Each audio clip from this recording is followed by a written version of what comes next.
Namaskar students, how are you? Students, in our previous lecture, you learnt about the metallic minerals and non-metallic minerals.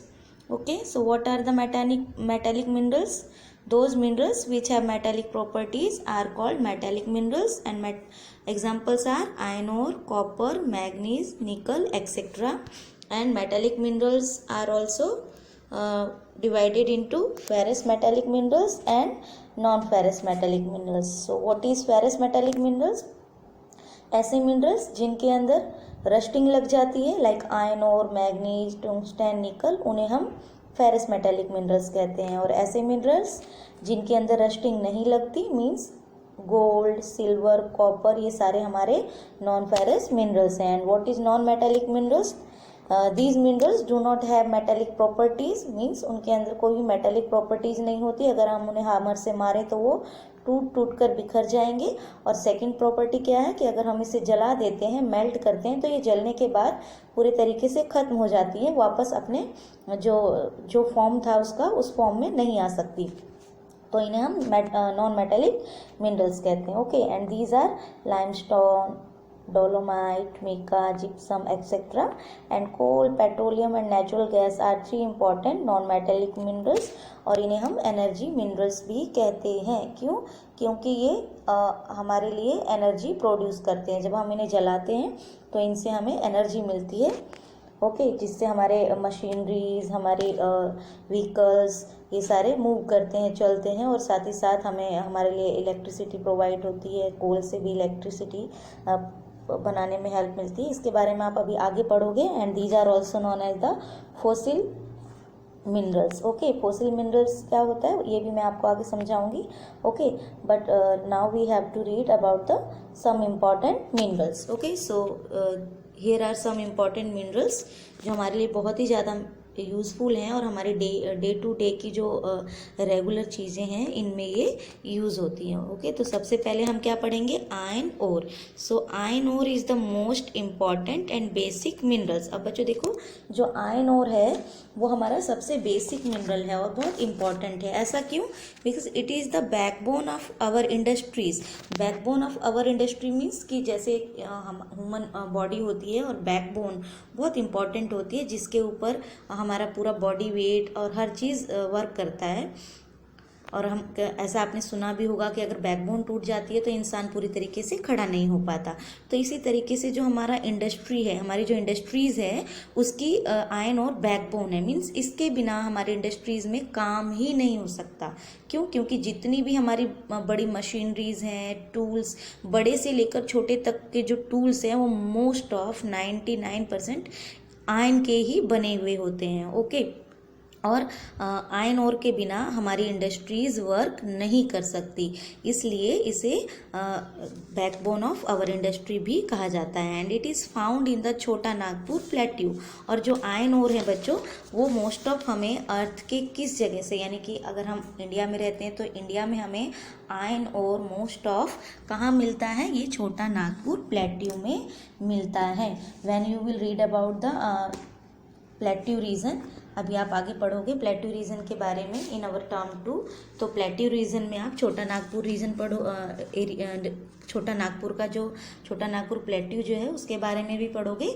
ये हमारा central highland area में आता है. जो हमारा plateau area है वो आप जब वो चैप्टर पढ़ोगे तब आपको पता चलेगा कि जो प्लेट्यू एरिया है पर्टिकुलर इंडिया के अंदर, वो दो पार्ट में डिवाइड है. एक तो सेंट्रल हाईलैंड है और दूसरा डेक्कन प्लेट्यू है. तो जो छोटा नागपुर प्लेट्यू है वो हमारा सेंट्रल हाईलैंड प्लेट्यू एरिया में आता है. ओके, एंड छोटा नागपुर जो है, what is the location of Chota Nagpur? The Chota Nagpur plateau is a plateau in eastern India. ये इंडिया के ईस्टर्न पार्ट में आता है, which is cover much of Jharkhand state as well as adjacent part of Odisha, West Bengal and Chhattisgarh. तो जो हमारा छोटा नागपुर एरिया है बच्चों, छोटा नागपुर प्लेट्यू है, वो जो झारखंड का बहुत ज़्यादा पार्ट कवर करता है, यानी कि झारखंड के अंदर भी है, और साथ ही साथ ये ओडिशा और वेस्ट बंगाल और छत्तीसगढ़ से भी जुड़ा हुआ है. यानी कि ओडिशा, वेस्ट बंगाल और छत्तीसगढ़ के कुछ पार्ट भी इसके अंदर आते हैं. ओके, एंड जो छोटा नागपुर का प्लेट्यू एरिया है वो उसके नॉर्थ में, छोटा नागपुर के नॉर्थ में बच्चों गंगा बेसिन है, और नॉर्थ में गंगा एंड सोन रिवर है. Son is the tributary river of Ganga, and in the south it's come in Mahanadi basin, and in the centre of the Chota Nagpur plateau Damodar valley is flowing.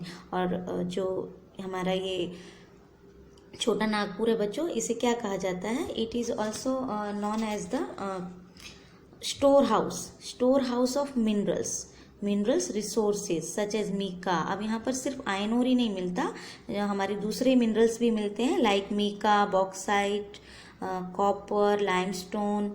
Okay, iron और तो मिलते ही है यहाँ पर, और साथ ही साथ कोल भी मिलता है. जो हमारा दामोदर वैली का एरिया जो है यहाँ पर, वो कोल में बहुत ही रिच है, and it is considered as the prime centre of cooking coal in the country. यानी कि कुकिंग के लिए जो कोल यूज़ होता है वो मोस्ट ऑफ दामोदर वैली से ही मिलता है पूरी इंडिया में. ओके, तो ये छोटा नागपुर के बारे में था. तो छोटा नागपुर कहाँ पे है? Where it is in eastern part of India.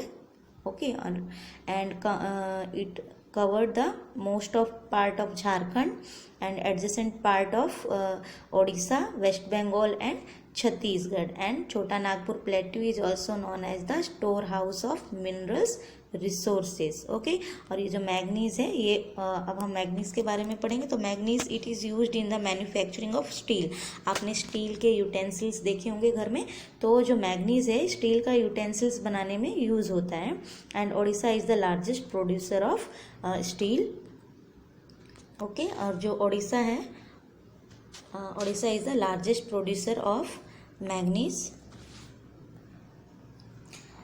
Now what you have to find out 10 article made of steel. अब आपको अपने घर में से 10 आर्टिकल्स के नाम ढूंढ कर लिखने हैं जो कि स्टील के बने हुए हैं. तो ये आपको आपकी फेयर नोटबुक में ही कर लेना है. Okay, I will give you this question in your homework. Okay, now the copper. अब बच्चों देखो कॉपर क्या है? Copper is a non ferrous minerals. ये जो आपने आयरन ओर पढ़ा और मैग्नीज पढ़ा, ये तो हमारे फेरस मेटेलिक मिनरल्स था. हमारा फेरस मेटेलिक मिनरल्स था, यानी कि ऐसा मिनरल जो कि जिसमें रस्टिंग लग जाती है, उसे हम फेरस मेटेलिक मिनरल्स कहते हैं. तो आयरन और मैग्नीज हमारे फेरस मेटेलिक मिनरल्स में आते हैं. And copper comes in non ferrous metallic minerals, यानी कि ऐसा मिनरल्स जिसके अंदर रस्टिंग नहीं लगती. Okay, and India is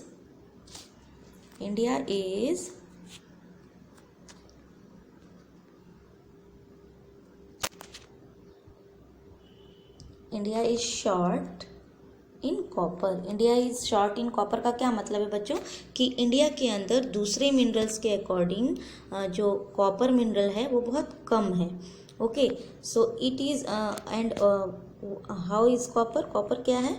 copper कैसा है? It is a good conductor of electricity and is used in making of electric wires. Good conductor of electricity means एक ऐसा मिनरल है जिसके अंदर से इलेक्ट्रिसिटी ईजिली पास हो सकती है.